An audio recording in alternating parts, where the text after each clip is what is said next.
నమస్తే అన్న, అందరికీ నమస్కారం. ప్రస్తుతం కువైట్లో అధికారికంగా ఇస్లాం మతాన్ని అయితే అందరూ ఆచరిస్తూ ఉన్నారు.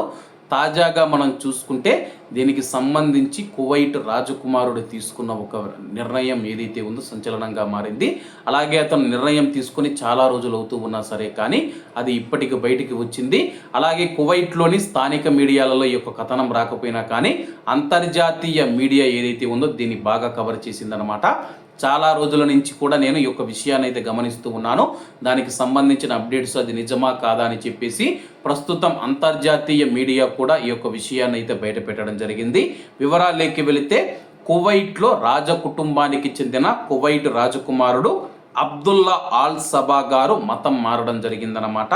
కువైట్ రాజకుమారుడు అబ్దుల్లా ఆల్ సబా గారు ఇస్లాం మతం నుంచి క్రైస్తవ మతంలోకి మారాడు. అలాగే ఆయన ఒక స్టేట్మెంట్ కూడా ఇవ్వడం జరిగిందనమాట.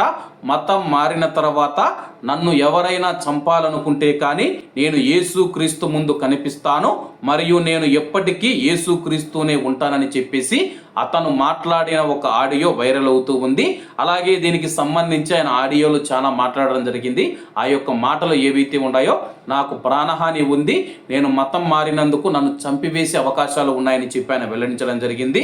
అలాగే వారు నాకు ఏమి చేసినా నేను అంగీకరిస్తాను, ఎందుకంటే బైబిల్లోని సత్యం నన్ను సరైన మార్గం వైపు నడిపించిందని చెప్పేసి రాజకుమారుడు చెప్పడంతో ఇప్పుడు హాట్ టాపిక్గా మారిందనమాట. రాజకుటుంబానికి చెందిన ఒక వ్యక్తి మనం చూసుకుంటే మతం మారడంతో కువైట్లో సంచలనంగా మారింది.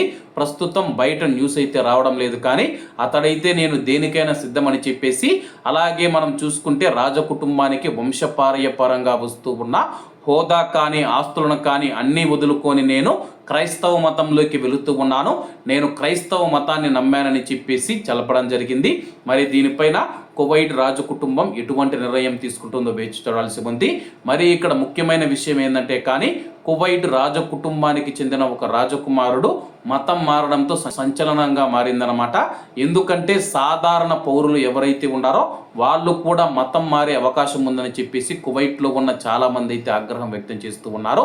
ఈ వివాదం ఎంతవరకు వెళుతుందో వేచి చూడాల్సి ఉంది. కాబట్టి అందరూ బాగుండాలి, అందులో మనం ఉండాలి. అందరికీ నమస్తే అన్న, జై హింద్.